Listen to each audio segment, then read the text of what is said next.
Well, I'm very concerned about the fact that many Japanese may still not realize that all the damage that was done at Fukushima Daiichi was not damage done directly by the earthquake or directly by the tsunami, but by the reactor itself.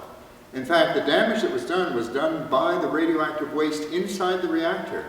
It was the overheating of that radioactive waste caused by its own inner energy, the radioactivity itself, that caused the temperatures to go up to the melting point, which caused the hydrogen gas to be given off, which then exploded and blew the roof off, and also which sent out all that radioactive material into the environment.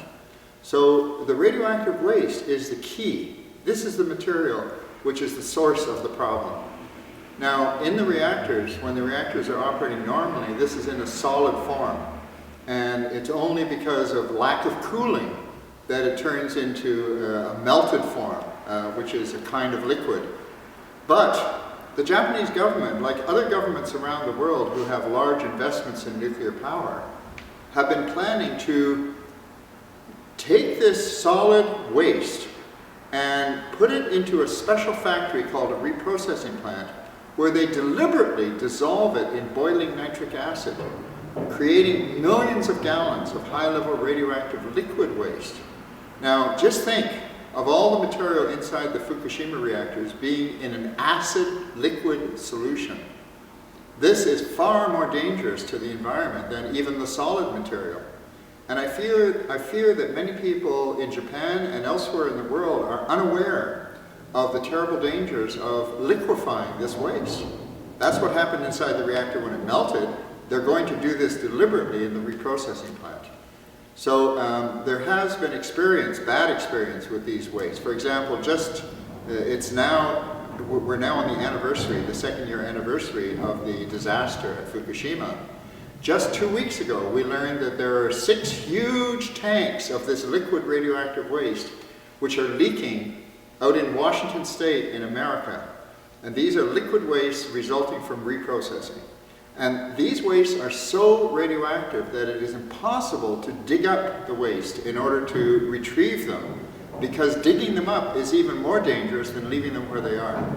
And yet 1 gallon, that's 4 liters of this radioactive liquid is enough to ruin an entire city's water supply. So and remains dangerous for hundreds of thousands of years as well. So we're facing here a situation in Japan where even before the decision is finalized about whether nuclear power is going to be completely phased out or whether it's going to be partially revitalized, even before that decision is made, they are going ahead with this very dangerous step of reprocessing the irradiated nuclear fuel. That irradiated nuclear fuel is the same material that's in the spent fuel pool of unit number 4. I believe that many of your readers on the blog have heard about the dangers of this irradiated fuel. If the fuel were to topple, if the cooling were lost, then you could have further releases of radioactivity into the environment. Well, if you liquefy all of that waste together with all the other waste from all the other nuclear reactors in Japan, 54 of them, then you're going to have an enormous quantity of liquid radioactive waste.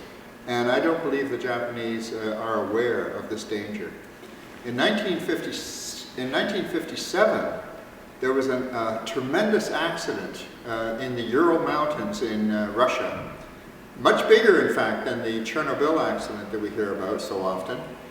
It was a liquid tank which exploded. And this liquid tank exploded and disseminated radioactive material over a very, very large area. This is near the town of Mayak, the Mayak reprocessing plant. And it's right near the Techa River. The Techa River is one of the most contaminated rivers. It is the most radioactively contaminated river in the world as a result of this Mayak reprocessing plant. When this tank exploded, it caused the evacuation of 30 cities. There were 30 cities, of towns, small cities, that were essentially wiped off the map. And even to this day, there is a large area which is inaccessible to humans. So they used to have signs saying that this was a nuclear exclusion zone, but now they call it a nuclear park. However, whatever they call it, the point is that you cannot enter this region without special permission. You need to get very top-level government permission to enter this park. And the reason is because it's extremely radioactively contaminated, even more so than anything you would see around Fukushima. So I believe that this is a danger which people of Japan should be aware of. And not only the people of Japan, but the people of the world. And the only reason for doing this, you might ask yourself, why would the Japanese authorities wish to do this? Well, there's only two reasons, really. There's three possible reasons, but I'll give the two reasons which are put forward by the Japanese authorities. The first reason is that Japan has not really thought about where they're going to put all this radioactive waste. And in other words, they do not have a repository, they do not have a home, a permanent home for this radioactive waste material.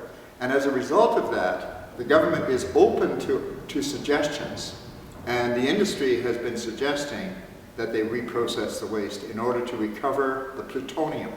Inside the waste material, there's one substance that's less than 1% of the total. It's called plutonium. And if that plutonium is recovered, it can be reused as a nuclear fuel. And that's the second reason. So the first reason is they haven't yet got a proper waste disposal program or waste management program. Secondly, they want to keep the nuclear industry going indefinitely by using plutonium as a fuel. But if Japan is not going to continue with nuclear power, that's a completely senseless idea. So they should not be pursuing this option. And in fact, the people of Japan should be insisting that they absolutely stop doing this, at least until there is a firm decision as to which way Japan is going to go. There is a third reason for reprocessing, and that's the reason that has been used by the United States, by Britain, by China, by Russia, by France, and that is reprocessing is necessary to get the plutonium that you need to make nuclear weapons. So that if you want to make nuclear weapons, that's where reprocessing really comes into play. So I don't believe that this is something that the Japanese people want. I don't believe this is something, I hope this is something the Japanese government doesn't want.